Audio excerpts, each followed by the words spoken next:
Venez écouter l'histoire du château d'Abadia. La légende raconte que son propriétaire, Antoine d'Abadie, était alchimiste.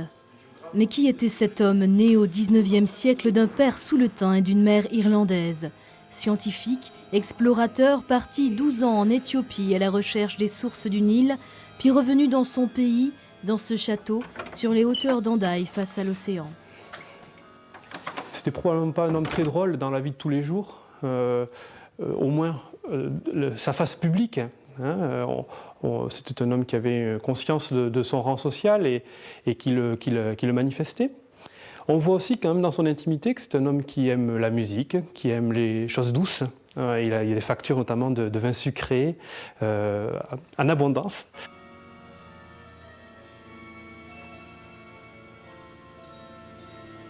Il y a des gens qui le vénéraient, vraiment, en l'appelant cher maître.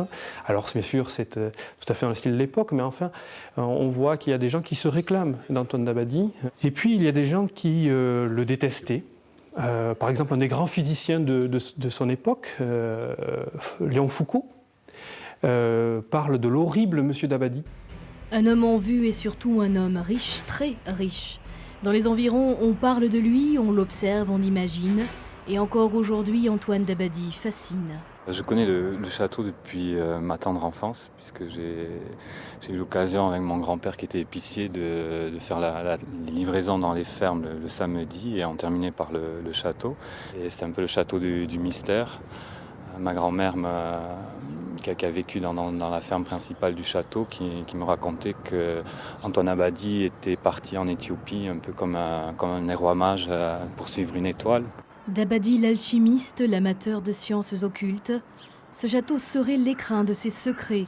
Sur les murs de chaque pièce, il aurait écrit ses formules, mais pour les comprendre, il faut connaître la langue des oiseaux, les codes secrets des alchimistes. C'est vraiment une manière de diffuser la connaissance en langage voilé, en utilisant soit des textes qu'il faut lire à plusieurs niveaux, en jouant sur les à peu près phonétiques, les jeux de mots, sans avoir peur d'inverser les voyelles ou de changer des lettres, pour donner du sens en ayant toujours en référence le travail alchimique.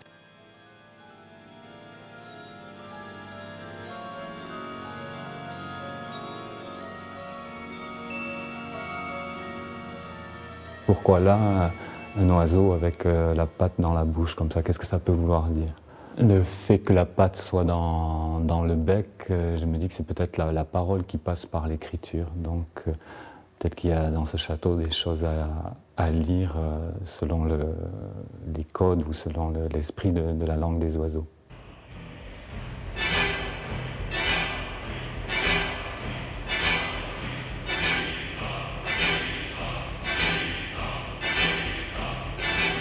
Et ici, on est vraiment dans une espèce de petit joyau alchimique, puisque ici, c'est tout qui est le moindre détail qui fait sens au niveau de la connaissance alchimique. Et je crois qu'en fait, le château existe pour transmettre cette connaissance, être un support à la réflexion sur ce qu'est l'alchimie, le travail alchimique, comment ça se passe, comment la pierre va évoluer. Antoine d'Abadie aurait donc voué sa vie à la fabrication de la pierre philosophale, mélange de sel, de soufre et de mercure, capable de transmuter la matière, de changer le plomb en or, de donner la vie éternelle.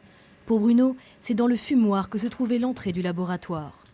Donc un passage secret qui se trouve au sol, là, qui était actionné par un petit bouton quelque part par là.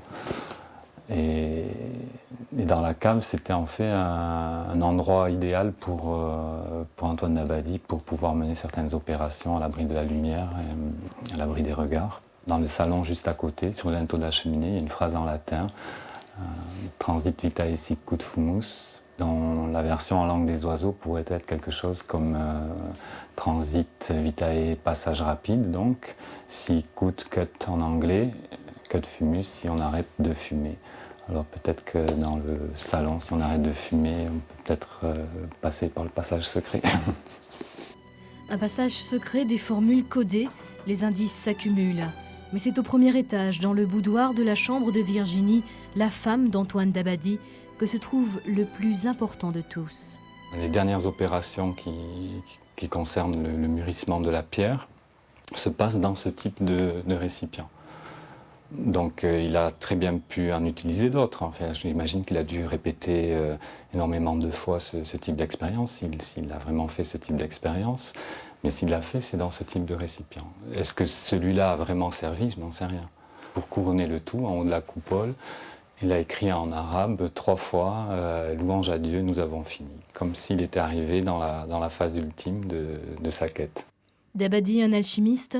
Lors des visites du château, vous n'entendrez rien de ce genre. Cette version n'est pas officielle. La réaction des gens, elle est mitigée. Il y a des gens qui sont très très hermétiques à cette idée-là. L'alchimie est trop connotée, trop sulfureuse quelque part. Moi, je suis persuadé qu'Antoine Dabadie a été alchimiste. Dans la décoration, on laisse penser qu'il a réussi à obtenir la pierre. Bon, je trouve que ça, c'est plutôt de l'ordre du merveilleux. Ça fait plaisir, enfin, d'imaginer en fait, que ça puisse exister, pourquoi pas. Antoine Dabadie mourut à l'âge de 87 ans en 1897. La légende raconte qu'il fut veillé 18 jours par ses métayers, puis enterré dans la crypte située sous la chapelle. C'est à cet endroit qu'il repose aujourd'hui, à moins que...